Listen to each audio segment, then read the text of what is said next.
Do we know any more at this stage about the cause of this explosion? Well, lots of things are very unclear, but what has been said by government officials, so the Interior Minister as well as the head of the General Security, is that in that area there were stored 50 tons of ammonium nitrate that had been stored there for the past 10 years. And ammonium nitrate can be very explosive. And that's what caused that huge mushroom cloud kind of explosion that we saw. The question is, of course, if it was there for 10 years, why did it explode now? And was it spontaneous? Was it something that triggered it, etc.? The fires and the subsequent or additional explosions, of course, are due partly to fireworks that were in a warehouse there, as well as the fact that there's a huge grain silo, and that is very flammable as well.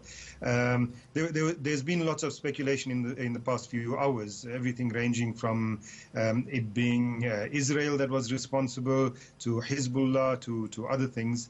But at the moment, it seems likely that it was accidental, but unsure about why.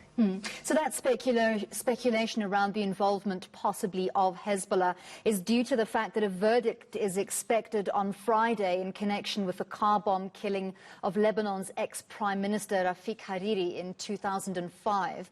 And four of the suspects involved in that trial are members of Hezbollah. Has there been any other speculation about external involvement? Well, of course, that Hezbollah thing doesn't really make much sense, because, yes, Friday is when the verdict would be released, and it's widely believed that the four that were being investigated will be kind of found guilty by the tribunal. Hezbollah has already said they will not hand over these people to the UN. It would not serve Hezbollah's purpose to create the kind of chaos in Lebanon at the moment because of this. The other speculation in terms of external forces is Israel. And in fact, about an hour and a half ago, there have been reports of Israeli F-35 fighter jets flying above Saida, which is about 40 kilometers south of Beirut. Very oddly, the Israelis, very quickly after the explosion, issued a statement saying they were not responsible. Oddly, because Israel usually doesn't issue such statements, either affirming or denying any such accusations, but they did in this case. What would have made the Israeli involvement give that kind of argument a little more steam is the fact that over the past 2 weeks or so, Israel has actually been trying very hard to provoke Hezbollah. So a few days ago, it claimed that 4 members of Hezbollah were trying to plant explosives in the Golan, and they were killed by Israeli army. Last week, they claimed that there was a skirmish on the Lebanese-Israeli border with Hezbollah, and Hezbollah said they knew nothing about it. None of their people was involved in any skirmish, etc. So that kind of series of events would have given some credence to the notion that Israel was involved, and perhaps that's why Israel decided to come out as quickly as it did with a negative statement. So we've seen political tension mounting in Lebanon over the government's handling of the economic crisis, and there are many parallels between Lebanon's financial woes and those here in South Africa. Rising debt, unemployment, poverty, government corruption, a lack of basic services, poor quality health care, I could go on. It all sounds very, very familiar. But what's pushed Lebanon to the brink and increased those levels of tension amongst Lebanese? Well, I think while those terms might seem familiar, I think the situations are quite different. I mean, Lebanon's foreign minister resigned yesterday or the day before, saying that Lebanon was becoming a failed state. We're nowhere close to that in South Africa, of course.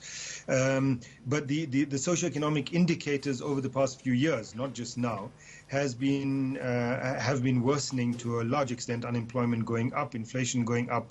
Over the past few months, the Lebanese currency, the lira, has dropped down to something like 10% of what it was. There's no money in the economy. Many in some areas have resorted to bartering in order to buy and sell stuff. So the economy is much worse than anything we might imagine here, and they're not able to get the IMF loan that they wanted in order to rescue the economy, because the IMF has put a whole range of conditions to it that will not be acceptable.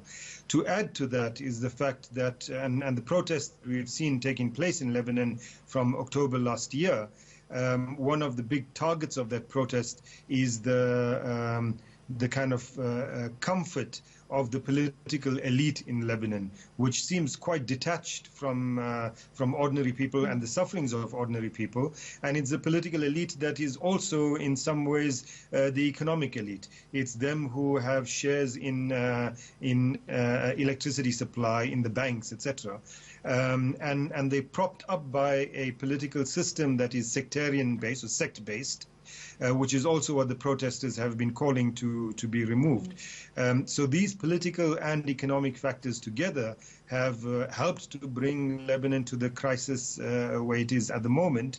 And certainly I think that with the questions around the explosion, the government has not won any praise now and will not, and possibly protests will increase over the next few days and weeks. Thank you very much for those insights. That was Jeenah, Executive Director of the Afro-Middle East Centre.